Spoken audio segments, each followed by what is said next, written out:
밤에 종아리가 쥐가 나서 깨어난 적 한두 번이 아니시죠? 그런데 오늘은 분명히 말씀드리겠습니다. 그건 단순한 근육 경련이 아닙니다. 당신의 다리가 무너지기 시작했다는 첫 번째 경고입니다. 지금은 그냥 통증으로 끝나지만 이 신호를 계속 무시하면 어느 날 갑자기 계단을 오르다 멈춰 서게 되고 외출할 때 벽을 짚게 되고 결국 지팡이에 의존하게 되는 순간이 찾아옵니다. 무섭게 들리십니까? 하지만 이것은 과장이 아니라 제가 수십 년간 진료실에서 반복해서 본 현실입니다. 많은 분들이 이렇게 말씀하십니다. 그냥 쥐가 나는 거니까 괜찮겠지. 하지만 그 생각이 가장 위험한 시작입니다. 왜냐하면 70대 후반을 넘어서면 근육은 더 이상 예전처럼 회복되지 않기 때문입니다. 의학적으로도 분명한 사실이 하나 있습니다. 나이가 들수록 근육 단백질 합성 능력이 떨어지고 손실되는 속도는 오히려 더 빨라집니다. 그 결과 한 번 약해진 종아리 근육은 생각보다 훨씬 빠르게 무너집니다. 여기서 한 가지 질문을 드리고 싶습니다. 정말 단순히 나이 때문일까요? 흥미롭게도 최근 연구에서는 단순한 노화보다 더 중요한 원인이 있다는 의견이 나오고 있습니다. 바로 영양, 특히 단백질과 특정 미네랄 부족입니다. 하지만 이 부분은 아직도 학계에서 완전히 의견이 일치하지 않습니다. 어떤 전문가는 신경계 문제를 더 강조하고 또 다른 전문가는 혈액순환 저하를 주요 원인으로 봅니다. 그렇다면 우리는 무엇을 믿어야 할까요?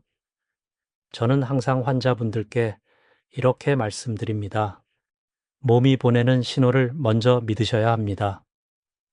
당신의 몸이 매일 밤 같은 방식으로 고통을 보내고 있다면 그건 우연이 아니라 이미 진행되고 있는 변화입니다. 우리 종아리 근육은 단순한 근육이 아닙니다. 하루 종일 당신의 체중을 지탱하고 걸을 때마다 혈액을 심장으로 밀어 올리는 제2의 심장 역할을 합니다. 그런데 이 근육이 약해지면 어떤 일이 생길까요?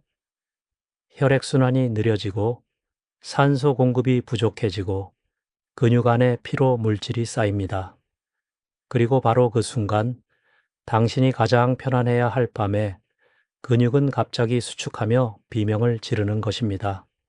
제가 기억하는 한 환자분 이야기를 드리겠습니다. 78세의 한 어르신은 매일 밤 종아리 경련 때문에 잠을 제대로 자지 못했습니다. 물도 충분히 마셨고 스트레칭도 열심히 했지만 상황은 전혀 나아지지 않았습니다.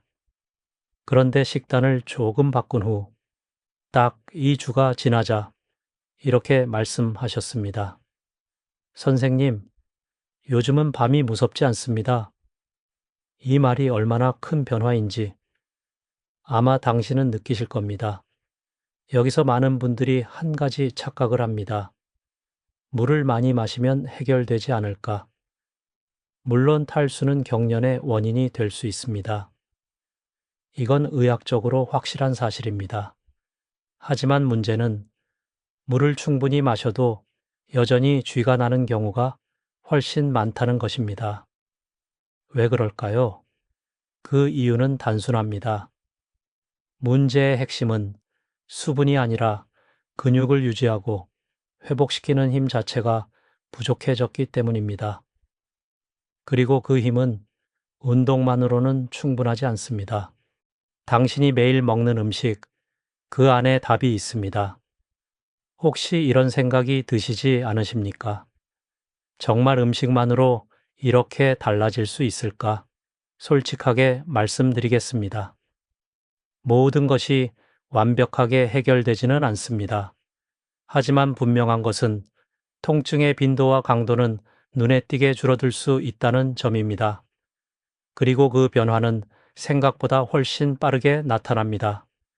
이제부터 제가 수많은 환자들에게 실제로 권해드리고 직접 변화를 확인했던 종아리 근육을 살리는 첫 번째 음식을 하나씩 말씀드리겠습니다.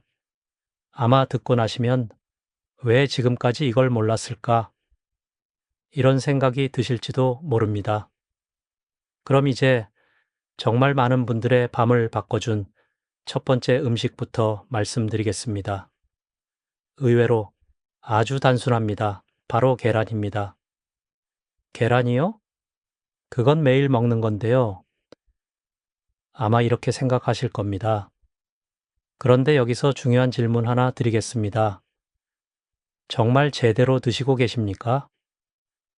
제가 진료실에서 만나는 대부분의 어르신들은 계란을 먹고는 있지만 근육 회복에 도움이 되는 방식으로는 먹지 않고 계셨습니다. 이게 핵심입니다. 계란은 단순한 반찬이 아니라 근육을 다시 만드는 재료입니다. 의학적으로도 계란은 완전 단백질로 분류됩니다. 즉, 우리 몸이 근육을 만들 때 꼭 필요한 아미노산이 거의 완벽한 비율로 들어 있습니다. 특히 중요한 것은 류신이라는 아미노산입니다. 이 성분은 근육 합성을 시작하게 만드는 일종의 스위치 역할을 합니다. 그런데 나이가 들수록 이 스위치가 쉽게 켜지지 않습니다.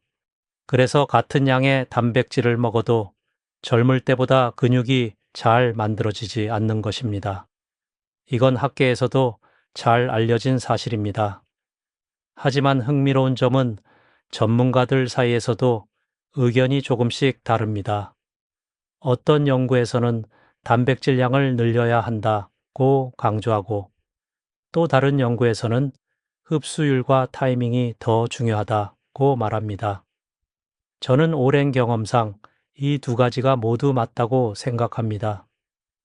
양도 중요하고 먹는 방식도 중요합니다. 여기서 많은 분들이 하는 실수가 있습니다. 계란은 콜레스테롤 때문에 많이 먹으면 안 된다. 이 이야기를 듣고 계란을 일부러 피하시는 분들이 많습니다. 하지만 최근 연구들은 건강한 사람에게서 계란 섭취와 심혈관 질환 사이에 직접적인 연관성이 생각보다 크지 않다는 쪽으로 기울고 있습니다. 물론 개인에 따라 다를 수는 있습니다. 그래서 이 부분은 아직도 논쟁이 완전히 끝난 것은 아닙니다. 하지만 한 가지는 분명합니다. 근육이 빠지는 속도를 막는 것이 지금 당신에게 훨씬 더 시급한 문제일 수 있다는 점입니다. 제가 기억하는 한 사례를 말씀드리겠습니다. 75세의 한 여성 환자분은 매일 밤 종아리 경련으로 고생하고 계셨습니다. 식단을 확인해 보니 단백질 섭취가 거의 없었습니다. 그래서 아주 간단하게 아침에 계란 2개를 추가하도록 권해드렸습니다. 처음에는 반신반의하셨습니다. 그런데 10일 정도 지나자 이렇게 말씀하셨습니다. 선생님, 요즘은 다리가 덜 당깁니다. 그리고 3주 후에는 밤에 쥐가 나는 횟수가 절반 이하로 줄었습니다. 이건 특별한 약이 아니었습니다. 단지 몸이 필요로 하는 재료를 제대로 공급해 준 것 뿐입니다. 여기서 중요한 포인트 하나 알려드리겠습니다. 계란은 언제 먹느냐도 매우 중요합니다. 많은 분들이 저녁에 단백질을 몰아서 드시는데 이건 효율이 떨어집니다. 근육은 하루 종일 조금씩 자극을 받아야 합니다. 그래서 저는 항상 이렇게 권해드립니다. 아침에 계란 1개에서 2개, 가능하다면 점심에도 단백질을 조금 추가하세요. 이렇게 하면 근육 합성 신호가 하루 동안 계속 유지됩니다. 또 한 가지 흥미로운 사실이 있습니다. 한국에서는 예전부터 아침 계란은 보약이다 라는 말이 있었습니다. 과학적으로 완벽히 증명된 표현은 아니지만 실제로는 상당히 의미 있는 말입니다. 그만큼 계란은 노년기의 근육 유지에 중요한 역할을 합니다. 하지만 여기서 한 가지 더 생각해 보셔야 합니다. 계란만으로 충분할까요? 아쉽게도 그렇지 않습니다. 계란은 시작일 뿐입니다. 근육이 제대로 회복되기 위해서는 단백질뿐만 아니라 혈액순환과 영양 공급까지 함께 개선되어야 합니다. 그렇지 않으면 아무리 좋은 재료를 먹어도 근육까지 제대로 전달되지 않습니다. 그렇다면 다음 단계는 무엇일까요? 바로 종아리 근육에 피를 보내는 음식입니다. 다음에서 말씀드릴 두 번째 음식은 많은 분들이 간과하지만 근육 회복에서 절대 빠질 수 없는 요소입니다. 아마 듣고 나시면 이걸 왜 지금까지 안 먹었지? 이런 생각이 드실지도 모릅니다. 이제 두 번째 음식입니다. 많은 분들이 첫 번째인 단백질에만 집중하시지만 사실 근육 회복에서 절대 빠질 수 없는 또 하나의 요소가 있습니다. 바로 혈액순환입니다. 아무리 좋은 단백질을 먹어도 그 영양이 종아리까지 제대로 전달되지 않으면 근육은 회복되지 않습니다. 그래서 제가 반드시 함께 권해드리는 두 번째 음식, 바로 등푸른 생선, 특히 고등어입니다. 생선이요? 그냥 몸에 좋다는 건 알고 있었는데 이렇게 생각하실 수 있습니다. 하지만 여기에는 중요한 이유가 있습니다. 고등어에는 오메가3 지방산이 풍부하게 들어 있습니다. 이 성분은 혈액을 더 부드럽게 만들고 혈관을 확장시키며 근육으로 가는 혈류를 개선하는 역할을 합니다. 의학적으로도 오메가3는 혈관 건강과 염증 감소에 도움이 된다는 것은 널리 인정된 사실입니다. 그런데 여기서 많은 분들이 놓치는 부분이 있습니다. 단순히 혈관이 좋아진다는 것이 아니라 근육으로 가는 영양 공급 속도 자체가 달라진다는 점입니다. 생각해 보십시오. 아무리 좋은 재료가 있어도 배달이 안 되면 의미가 없습니다. 근육도 마찬가지입니다. 단백질이라는 재료와 혈액순환이라는 배송 시스템이 함께 작동해야 비로소 회복이 시작됩니다. 제가 예전에 만났던 81세 남성 환자분이 떠오릅니다. 이분은 계란을 꾸준히 드셨지만 종아리 경련이 크게 나아지지 않았습니다. 그래서 식단을 자세히 보니 지방 섭취를 거의 하지 않고 계셨습니다. 특히 생선은 거의 드시지 않았습니다. 그래서 일주일에 3번 고등어나 꽁치 같은 등푸른 생선을 추가하도록 권해드렸습니다. 처음에는 비린내 때문에 싫다고 하셨습니다. 하지만 2주 후 이렇게 말씀하셨습니다. 선생님, 다리가 덜 뻣뻣해졌습니다. 그리고 한 달쯤 지나자 밤에 쥐가 나는 횟수가 눈에 띄게 줄었습니다. 이건 우연이 아닙니다. 실제로 일부 연구에서는 오메가3가 근육의 염증을 줄이고 회복 속도를 높일 수 있다는 결과도 보고되고 있습니다. 다만 여기서도 학계의 의견은 완전히 일치하지 않습니다. 어떤 연구자는 효과가 제한적이다 라고 말하고 또 다른 연구자는 노년층에서는 더 큰 효과가 있다고 주장합니다. 하지만 중요한 것은 현장에서 체감되는 변화입니다. 특히 종아리처럼 혈액순환에 민감한 부위에서는 그 차이가 더 뚜렷하게 나타나는 경우가 많습니다.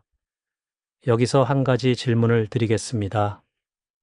혹시 요즘 다리가 자주 차갑거나 오래 앉아 있으면 저린 느낌이 있으십니까? 그렇다면 이미 혈액순환이 예전 같지 않다는 신호일 수 있습니다. 이 상태에서 단백질만 늘리면 효과가 반쪽에 그칠 수 있습니다. 그래서 반드시 혈류를 개선하는 음식이 함께 필요합니다. 여기서 실전 팁 하나 드리겠습니다. 고등어를 드실 때는 가능하면 구이보다 찜이나 조림 형태로 드시는 것이 좋습니다. 너무 높은 온도로 오래 구우면 오메가3가 일부 파괴될 수 있기 때문입니다. 또 한 가지, 너무 짜게 드시는 것은 피하셔야 합니다. 나트륨이 많으면 오히려 혈관에 부담을 줄 수 있기 때문입니다. 그리고 가장 중요한 질문 하나 남습니다. 생선을 매일 먹어야 하나요? 그럴 필요는 없습니다. 일주일에 2번에서 3번이면 충분합니다. 중요한 것은 꾸준함입니다. 이렇게 단백질과 혈액순환 두 가지 축이 잡히기 시작하면 근육은 서서히 반응하기 시작합니다. 하지만 아직 하나가 남아 있습니다. 아무리 좋은 단백질을 먹고 혈액순환이 좋아져도 몸이 그 영양을 제대로 흡수하지 못하면 결과는 달라지지 않습니다. 그래서 마지막으로 필요한 것이 바로 흡수율을 결정하는 세 번째 음식입니다. 이 부분이 빠지면 지금까지의 노력이 절반으로 줄어들 수 있습니다. 다음에서 말씀드릴 내용은 많은 분들이 전혀 예상하지 못했던 의외의 음식일지도 모릅니다. 이제 마지막 세 번째 음식입니다. 앞에서 단백질과 혈액순환까지 말씀드렸습니다.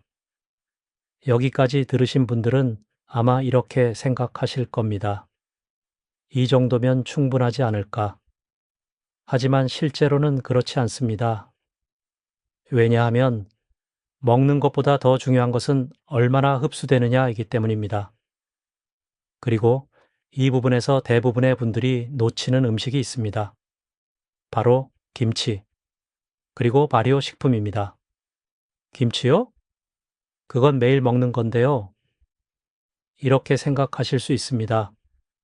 하지만 여기에도 중요한 차이가 있습니다. 단순히 먹는 것과 제 역할을 하게 먹는 것은 완전히 다릅니다. 김치에는 유산균이 풍부하게 들어 있습니다. 이 유산균은 장 환경을 개선하고 단백질과 영양소의 흡수를 도와줍니다. 의학적으로도 장 건강과 영양 흡수는 밀접하게 연결되어 있다는 것은 이미 잘 알려진 사실입니다. 그런데 흥미로운 점은 노년층에서는 이 차이가 훨씬 크게 나타난다는 것입니다. 나이가 들수록 소화효소 분비가 줄어들고 장내 환경도 변합니다. 그 결과 같은 음식을 먹어도 실제로 몸에 흡수되는 양은 훨씬 적어집니다. 이건 많은 연구에서 공통적으로 지적하는 부분입니다. 하지만 여기서도 학계의 논쟁은 있습니다. 어떤 전문가는 유산균이 직접적인 근육 회복 효과는 제한적이다 라고 말하고 또 다른 전문가는 장 환경 개선이 결국 근육 건강까지 영향을 준다고 주장합니다. 저는 오랜 임상 경험을 통해 이렇게 결론 내립니다. 흡수가 안 되면 아무것도 시작되지 않는다. 제가 기억하는 한 사례를 말씀드리겠습니다. 76세 남성 환자분이었습니다. 계란도 잘 드시고 생선도 꾸준히 드셨습니다. 그런데도 종아리 경련이 계속되었습니다. 그래서 식습관을 더 자세히 살펴보니 발효식품 섭취가 거의 없었습니다. 그래서 매일 식사에 김치 한 접시를 꼭 포함시키도록 권해드렸습니다. 그리고 한 가지를 더 강조했습니다. 천천히 꼭꼭 씹어서 드세요. 2주 후 이분이 하신 말씀이 아직도 기억납니다. 선생님, 요즘은 다리가 덜 당기고 속도 편안합니다. 이건 단순한 기분이 아닙니다. 장 환경이 개선되면 단백질 흡수율이 올라가고 그 결과 근육 회복이 더 효율적으로 이루어집니다. 여기서 한 가지 중요한 포인트를 짚고 넘어가겠습니다. 김치는 많다고 좋은 것이 아닙니다. 특히 너무 짠 김치는 오히려 혈압과 혈관에 부담을 줄 수 있습니다. 그래서 저는 항상 이렇게 권해드립니다. 적당한 양, 그리고 가능한 한 덜 짠 김치. 또 한 가지 흥미로운 사실이 있습니다. 한국 전통 식단에는 이미 이 세 가지 요소가 모두 포함되어 있습니다. 계란이나 단백질 반찬, 생선, 그리고 김치 같은 발효식품. 하지만 문제는 현대 식습관에서는 이 균형이 무너졌다는 점입니다. 특히 노년층에서는 입맛이나 소화 문제 때문에 특정 음식만 반복해서 드시는 경우가 많습니다. 그 결과 근육 회복에 필요한 세 가지 축이 하나씩 빠지게 됩니다. 여기서 다시 한번 질문을 드리고 싶습니다. 혹시 당신의 식탁에도 이 세 가지 중 하나가 빠져 있지는 않으십니까? 만약 그렇다면 지금부터라도 천천히 채워나가셔야 합니다. 이제 우리는 근육 회복의 핵심 세 가지, 단백질, 혈액순환, 그리고 흡수, 이 세 가지를 모두 갖추었습니다. 하지만 여기서 끝이 아닙니다. 이 세 가지를 어떻게 함께 먹느냐에 따라 효과는 완전히 달라질 수 있습니다. 다음에서는 이 세 가지 음식을 가장 효과적으로 조합하는 방법을 실제 식단 예시와 함께 말씀드리겠습니다. 아마 듣고 나시면 이건 당장 할 수 있겠다, 이런 생각이 드실 겁니다. 이제 가장 중요한 부분으로 들어가겠습니다. 앞에서 말씀드린 세 가지, 계란, 등푸른 생선, 그리고 김치. 많은 분들이 여기까지 듣고 이렇게 생각하십니다. 좋은 건 알겠는데 그냥 각각 먹으면 되는 거 아닌가요? 겉으로 보기엔 맞는 말입니다. 하지만 실제로는 그렇지 않습니다. 어떻게 먹느냐에 따라 근육 회복 효과는 완전히 달라집니다. 이건 단순한 이론이 아니라 수많은 환자분들을 통해 확인된 사실입니다. 여기서 먼저 한 가지 질문을 드리겠습니다. 혹시 식사를 이렇게 하고 계시지는 않으십니까? 아침은 대충 넘기고, 점심은 간단히, 저녁에 한꺼번에 많이 드시는 식사. 이 방식은 근육 회복에는 가장 불리한 패턴입니다. 왜냐하면 근육은 한 번에 많은 영향을 받아도 그걸 모두 활용하지 못하기 때문입니다. 의학적으로도 근육 단백질 합성은 일정량 이상에서는 더 이상 증가하지 않는다는 사실이 알려져 있습니다. 즉, 저녁에 몰아서 먹는 단백질은 절반 이상이 제대로 쓰이지 않을 수 있습니다. 그래서 가장 중요한 원칙 하나를 기억하셔야 합니다. 조금씩 나눠서 꾸준히. 이제 실전 식단을 말씀드리겠습니다. 아침 식사부터 시작합니다. 가능하다면 계란 1개에서 2개 플러스 김치 소량. 이 조합은 단순하지만 강력합니다. 계란으로 근육을 만들 재료를 공급하고 김치로 그 흡수를 도와줍니다. 여기에 밥을 조금 곁들이면 에너지까지 함께 보충됩니다. 여기서 중요한 것은 속도를 늦추는 것입니다. 천천히 씹고 위에 부담을 주지 않도록 드셔야 합니다. 아침에 이렇게 시작하면 근육 합성 신호가 하루의 첫 단계에서 켜집니다.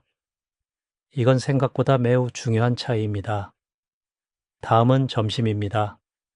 점심에는 가능하다면 단백질을 한 번 더 보충해 주셔야 합니다.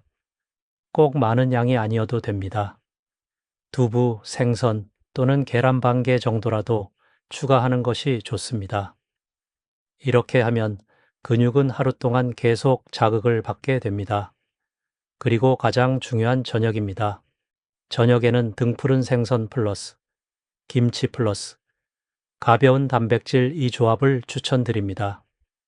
특히 고등어나 꽁치 같은 생선은 혈액 순환을 개선해 하루 동안 쌓인 피로 물질을 풀어주는 데 도움이 됩니다.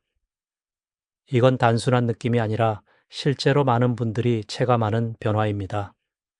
여기서 한 가지 흥미로운 이야기를 드리겠습니다. 제가 진료하던 한 80세 환자분은 이 식단을 딱 2주만 실천하셨습니다. 그 결과, 선생님, 밤에 쥐가 거의 안 납니다. 이 한마디가 모든 것을 설명해 줍니다. 하지만 여기서 반드시 짚고 넘어가야 할 부분이 있습니다. 이 식단이 모든 사람에게 똑같이 작용하는 것은 아닙니다. 어떤 분은 빠르게 변화를 느끼고 어떤 분은 시간이 조금 더 걸립니다. 이 차이는 개인의 건강 상태, 소화 능력, 기존 식습관에 따라 달라집니다. 그래서 저는 항상 이렇게 말씀드립니다. 비교하지 마시고 꾸준히 하십시오. 그리고 한 가지 더 중요한 포인트가 있습니다. 식단만으로 모든 것이 해결되지는 않습니다. 만약 지금도 밤마다 쥐가 심하게 난다면 식단 외에도 생활 습관을 반드시 점검하셔야 합니다. 왜냐하면 아무리 좋은 음식을 먹어도 잘못된 습관 하나가 그 효과를 모두 무너뜨릴 수 있기 때문입니다. 특히 저녁 시간의 습관은 생각보다 큰 영향을 줍니다. 다음에서는 많은 분들이 무심코 하고 있지만 종아리 근육을 더 망가뜨리는 위험한 습관들을 말씀드리겠습니다. 아마 듣고 나시면 내가 매일 하고 있던 건데 이렇게 놀라실 수도 있습니다. 이제부터는 조금 불편한 이야기를 드려야겠습니다.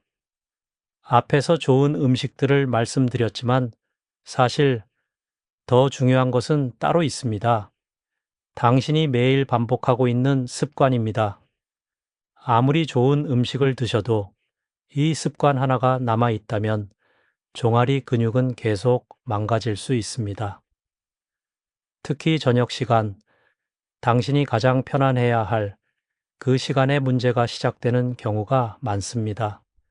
먼저 가장 흔한 습관부터 말씀드리겠습니다. 바로 오랫동안 앉아 있는 것입니다. 나는 그냥 TV 좀 보는 건데요. 이렇게 말씀하시죠. 하지만 이 시간이 종아리 근육에는 가장 위험한 시간입니다. 왜냐하면 앉아 있는 동안 종아리 근육은 거의 움직이지 않습니다. 그 결과 혈액이 아래쪽에 머물고 근육으로 가는 산소 공급이 줄어듭니다. 이건 단순한 느낌이 아니라 의학적으로도 잘 알려진 사실입니다. 특히 노년층에서는 근육 펌프 기능이 약해져 있기 때문에 이 영향이 더 크게 나타납니다. 여기서 한 가지 질문을 드리겠습니다. 저녁 식사 후 2시간 이상 거의 움직이지 않고 계시지 않습니까? 만약 그렇다면 이미 근육 회복을 방해하고 계신 것입니다. 두 번째로 중요한 습관은 자기 전에 과도한 스트레칭입니다. 이건 많은 분들이 오해하는 부분입니다. 스트레칭을 하면 쥐가 덜 나지 않나요? 적당한 스트레칭은 도움이 됩니다. 하지만 문제는 과도한 스트레칭입니다. 특히 잠들기 직전에 강하게 종아리를 늘리는 행동은 오히려 근육을 자극해 경련을 유발할 수 있습니다. 이 부분은 학계에서도 의견이 나뉩니다.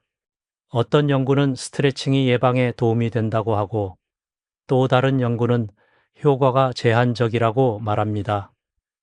하지만 실제 환자들을 보면 과한 자극은 오히려 역효과가 나는 경우가 많습니다. 세 번째, 그리고 가장 놓치기 쉬운 습관입니다.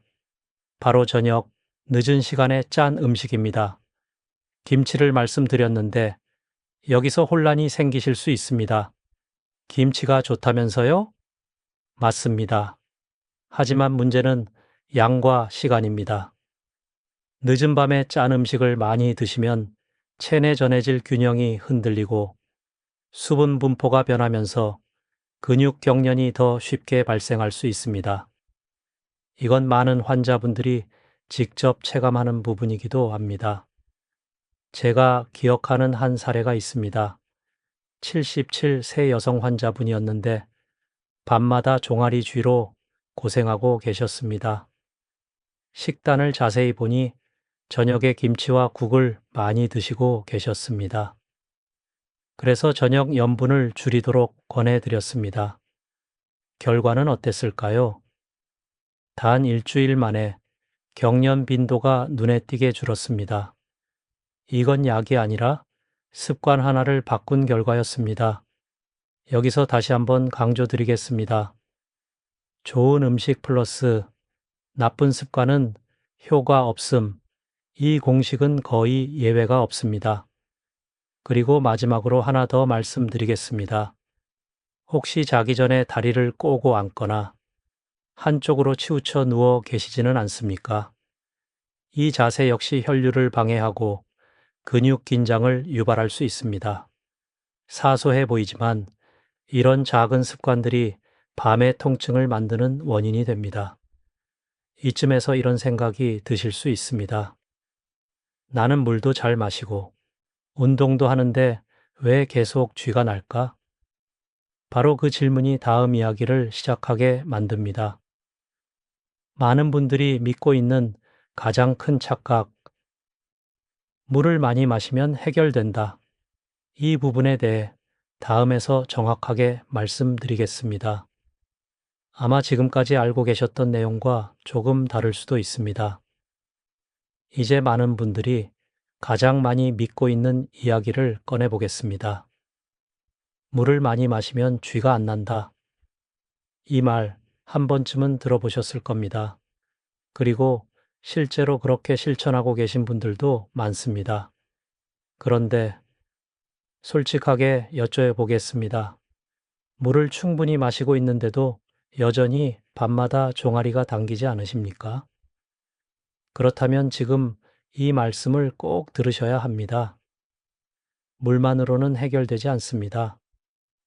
물론 탈수 상태에서는 근육 경련이 더 쉽게 발생합니다. 이건 의학적으로도 분명한 사실입니다. 하지만 여기서 중요한 점은 대부분의 노년층 경련은 단순한 탈수 때문이 아니라는 것입니다. 이 부분은 최근 연구에서도 점점 강조되고 있습니다.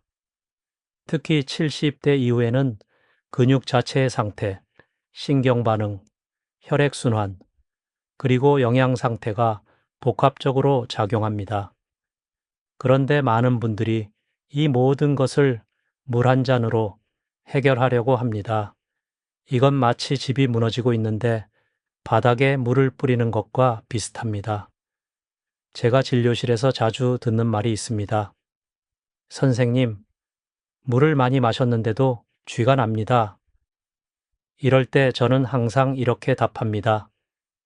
물은 필요하지만 충분한 해결책은 아닙니다. 왜 그럴까요? 그 이유는 생각보다 단순합니다. 근육이 경련을 일으키는 이유는 단순히 물 부족이 아니라 근육을 조절하는 시스템 전체가 흔들리고 있기 때문입니다. 여기에는 세 가지가 포함됩니다. 첫째, 근육 자체의 힘. 둘째, 신경의 반응.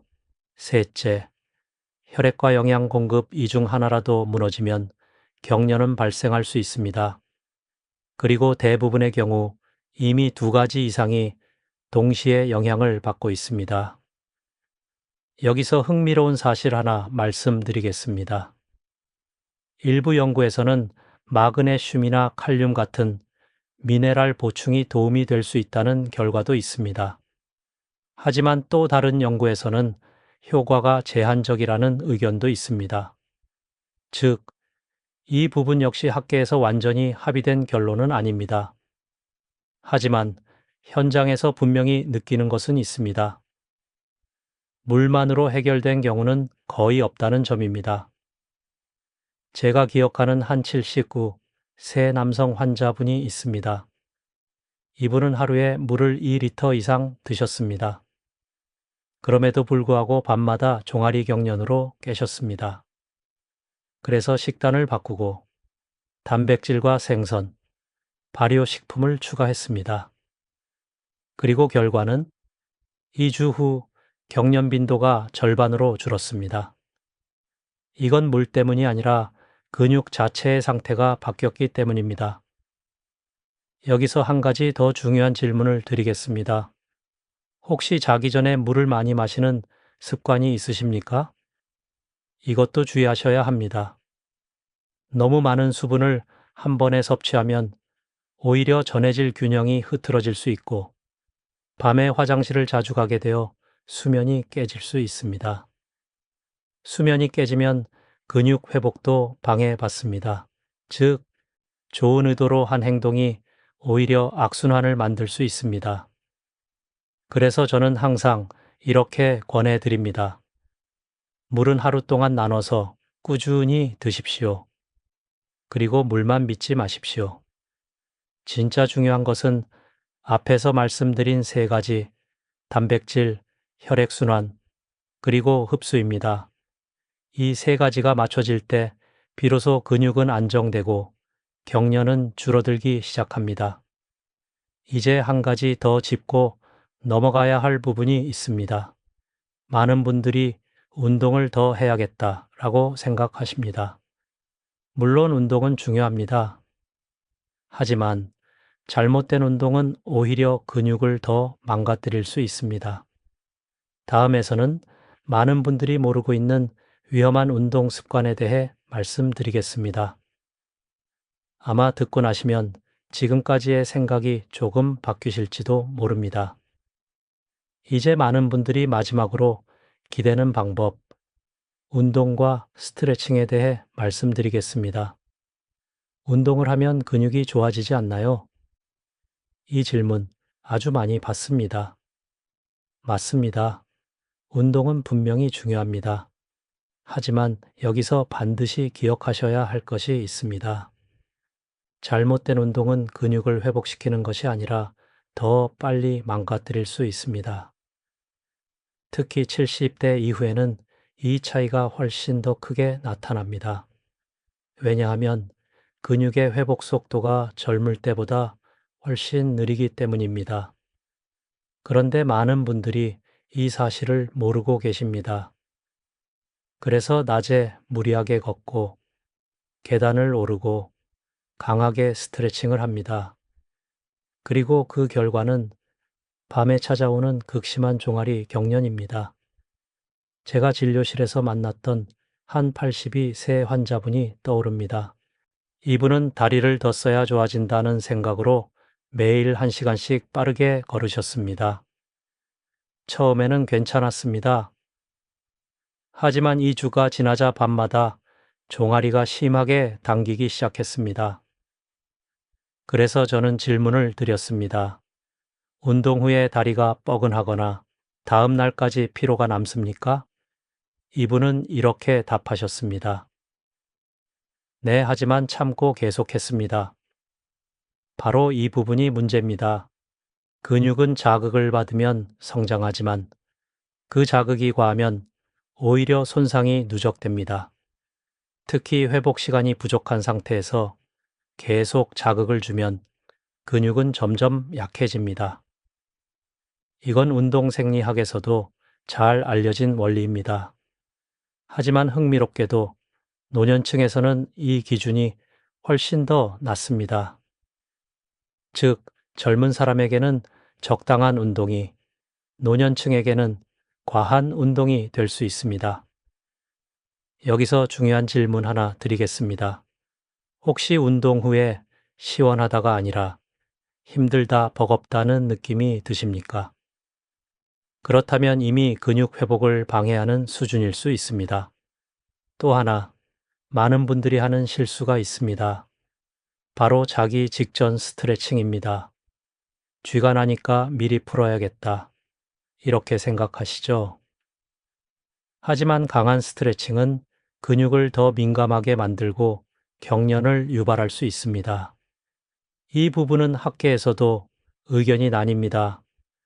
일부 연구에서는 가벼운 스트레칭이 도움이 된다고 하지만 강한 자극은 오히려 역효과라는 보고도 있습니다. 제가 환자분들을 보면서 느낀 것은 분명합니다. 강하게 늘리는 것보다 부드럽게 풀어주는 것이 훨씬 안전하다. 그렇다면 어떻게 해야 할까요? 첫째, 운동은 짧고 가볍게 나누어 하십시오. 한 번에 1시간 걷는 것보다 20분씩 나누어 걷는 것이 훨씬 효과적입니다. 둘째, 운동 후에는 반드시 휴식을 주십시오. 근육은 운동할 때가 아니라 쉬는 동안 회복됩니다. 셋째, 자기 전에는 강한 자극을 피하십시오.